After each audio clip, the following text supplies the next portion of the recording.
तुमचं बाळ सतत रडतंय का? हे फक्त गॅस आहे की काही वेगळं? आणि अशा वेळी नेमकं काय करावं? चला पाहूयात. कोलिक म्हणजे लहान बाळांमध्ये दिसणारी एक अशी अवस्था जी साधारणपणे 3 महिन्यापूर्वी आढळते. आधी शांत आणि समाधानी असलेलं बाळ अचानक पाय पोटाकडे ओढतं आणि जोरजोरात रडू लागतं.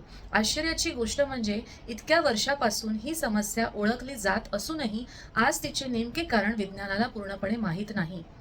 अनेकदा याला पोटात गॅस झाला आहे असे म्हटले जाते. काही वैद्यकीय पुस्तकांमध्ये आतड्यात गॅस तयार होणे हे कारण सांगितले जाते, पण गॅस कमी करण्याचे उपाय अनेक वेळा उपयोगी पडत नाही.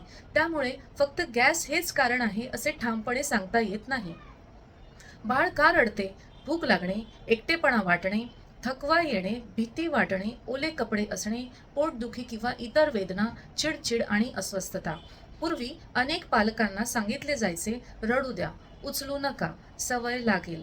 पण आता आपल्याला समजते की बाळाला प्रेम, स्पर्श आणि सुरक्षिततेची भावना खूप महत्त्वाची असते.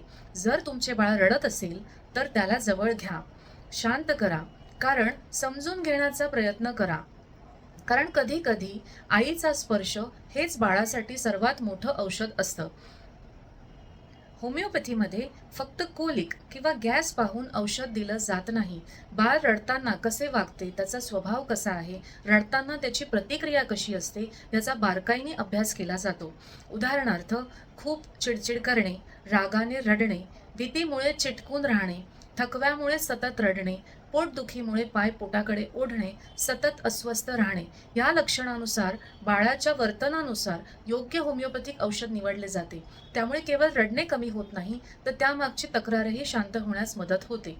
लहान बाळांमध्ये तुम्ही अगदी 7 दिवसाच्या बाळापासून सुद्धा होमिओपॅथिक उपचार चालू करू शकतात. इतकी ही सुरक्षित उपचार आहे.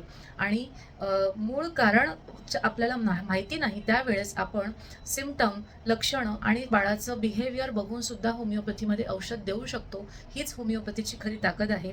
आणि बऱ्याचशा बाळांना होमिओपॅथीमध्ये फार बरं होतं बाळ आणि रडणं थांबतं. बऱ्याच वेळेस तुम्ही बघतात की बाळाला उचलून घेतलं की बाळ रडणं थांबतं, तेच बाळाला खाली ठेवलं की बाळ रडायला चालू करतं.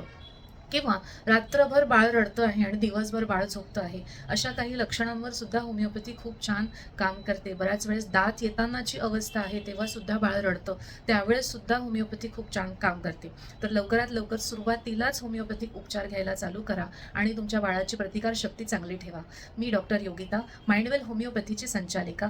धन्यवाद हा व्हिडिओ ऐकून घेतल्याबद्दल. आवडल्यास हा व्हिडिओ फॉरवर्ड करा, दुसऱ्यांना सुद्धा याची माहिती द्या. धन्यवाद.